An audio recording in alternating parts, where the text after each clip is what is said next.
ഇത് കണ്ടോ, ഇത് ഒരു ദോശയാണ്. സാധാരണ ദോശമാവ് കൊണ്ട് ഉണ്ടാക്കിയെടുത്ത ദോശ.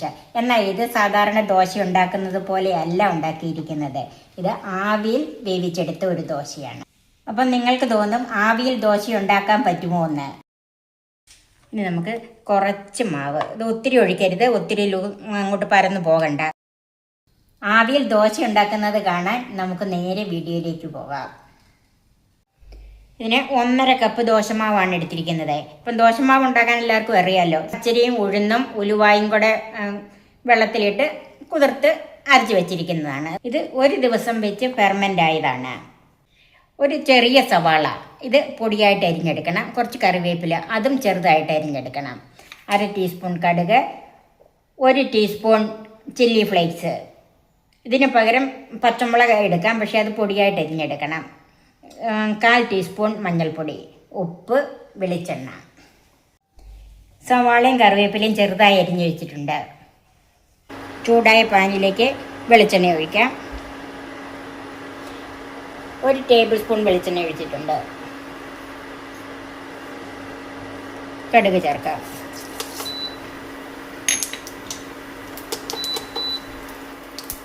അതിലേക്ക് സവാളയും കറിവേപ്പിലയും കൂടെ ചേർക്കാം. ഇത് ഒന്ന് കളർ മാറി വരണം, ഒത്തിരി മൂത്ത് പോകണ്ട. അതിലേക്ക് മഞ്ഞൾപ്പൊടി ചേർക്കാം.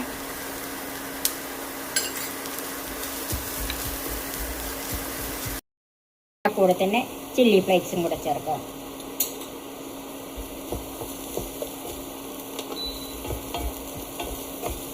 മഞ്ഞൾപ്പൊടിയുടെ പച്ചച്ചൊവയൊന്ന് മാറിക്കിട്ടണം.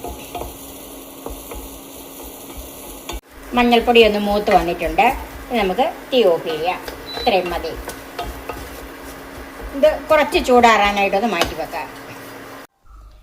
ഇപ്പം ഈ കൂട്ടിൻ്റെ ചൂടാറിയിട്ടുണ്ട്. അത് നമുക്ക് ദോശമാവിലേക്ക് ചേർക്കാം.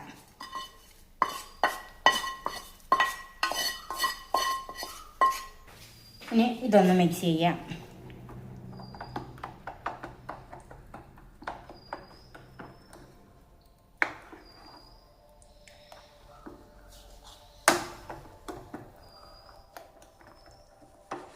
ദോശമാവിൽ ഞാൻ ഉപ്പ് ചേർത്തിരുന്നതാണ്. ഇനി ഇപ്പോൾ ഉപ്പ് നോക്കിയിട്ട് പോരെങ്കിൽ അല്പം കൂടെ ചേർത്ത് കൊടുക്കാം. അല്പം ഉപ്പും കൂടെ ചേർക്കുവാണ്.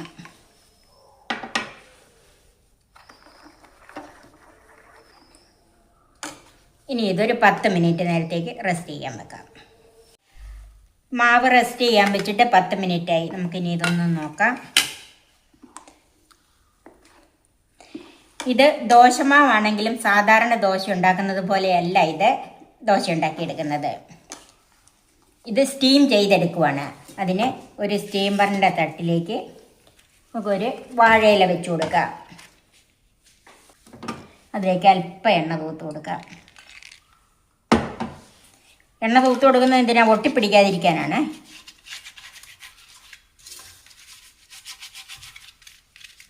ഇനി നമുക്ക് കുറച്ച് മാവ്, ഇത് ഒത്തിരി ഒഴിക്കരുത്, ഒത്തിരി അങ്ങോട്ട് പരന്നു പോകണ്ട. കുറച്ച് മാവ് ഒഴിച്ചിട്ട് ഇങ്ങനെ ഒന്ന് പരത്തി കൊടുക്കുക.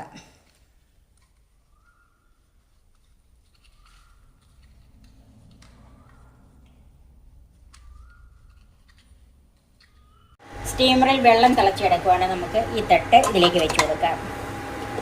ഇത് ഒരു 10 മിനിറ്റ് ഇതിന് വേവിച്ചിട്ടുണ്ട്. ഒന്ന് ആവി കയറിയിട്ട് അടച്ച് വെച്ചാൽ മതി. ഇപ്പം ഇതിന് നന്നായിട്ട് ആവി വന്നിട്ടുണ്ട്. ഇത് നമുക്ക് അടച്ച് വെക്കാം. ഒരു 10 മിനിറ്റായി. നമുക്കിത് വെന്തോന്ന് നോക്കാം. വെന്തിട്ടുണ്ട്. നമുക്ക് ചൂടാറാനായിട്ട് മാറ്റി വെക്കാം. പുതിയ രീതിയിൽ ആവിയിൽ വേവിച്ചെടുത്ത ദോശ റെഡിയായി. സർവിംഗ് ഡിഷിലേക്ക് മാറ്റാം. ഇത് സാധാരണ ദോശ പോലെയല്ല. ഈ വാഴയിലയുടെ ടേസ്റ്റും ഒക്കെ കൂടെ വരുമ്പോഴത്തേക്കും ഇതൊരു പുതിയ രുചിയുള്ളൊരു ദോശയാണ്. ഇത് എല്ലാവരും ഇഷ്ടപ്പെടുന്ന പുതുമയുള്ളൊരു ദോശയാണ്.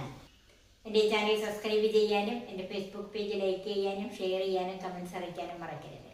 പുതിയ പുതിയ വിഭവങ്ങളുമായി നമുക്ക് വീണ്ടും കാണാം. ഞാൻ സോഫി കുര്യാക്കോസ്.